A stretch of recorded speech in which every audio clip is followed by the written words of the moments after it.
تمہیں آزمائش میں ڈالنے سے پہلے وہ تمہیں آزمائش سے نکالنے کا وسیلہ بناتا ہے۔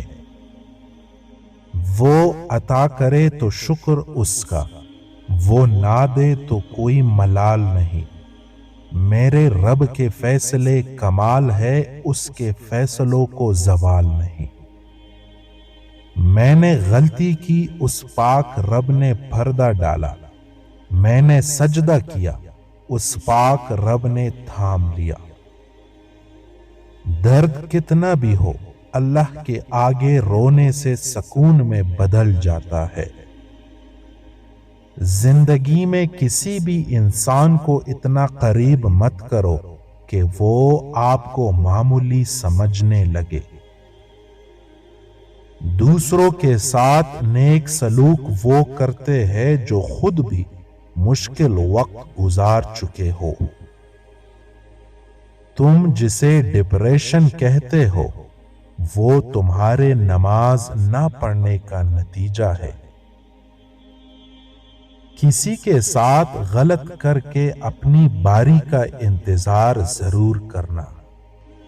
زندگی کی ہر ایک ٹھوکر یہی احساس دلاتی ہے کہ اے اللہ، میرا تیرے سوا کوئی نہیں۔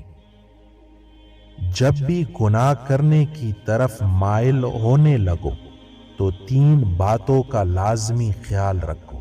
اللہ دیکھ رہا ہے، فرشتے لکھ رہے ہیں، موت آنی ہے۔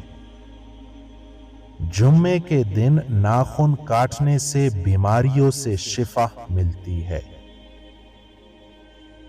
تم جو کچھ کرتے ہو سب اللہ کی نظر میں ہے۔ بانٹنے سے خوشیاں اس طرح بڑھتی ہے جس طرح زمین میں بویا ہوا بیج پوری فصل بن جاتا ہے۔ جو شخص پرہیزگاری کا لباس پہنتا ہے، اس کا لباس کبھی پرانا نہیں ہوتا۔ جو اللہ پاک کے دیے ہوئے رزق کو کافی سمجھے، وہ زندگی میں کبھی کسی کا محتاج نہیں ہوتا۔ جو شخص اپنے آپ کو بڑا سمجھتا ہے، وہ اپنے آپ کو حقیر کر لیتا ہے۔ سب سے برا وہ شخص ہے جو اپنے آپ کو سب سے اچھا خیال کرے۔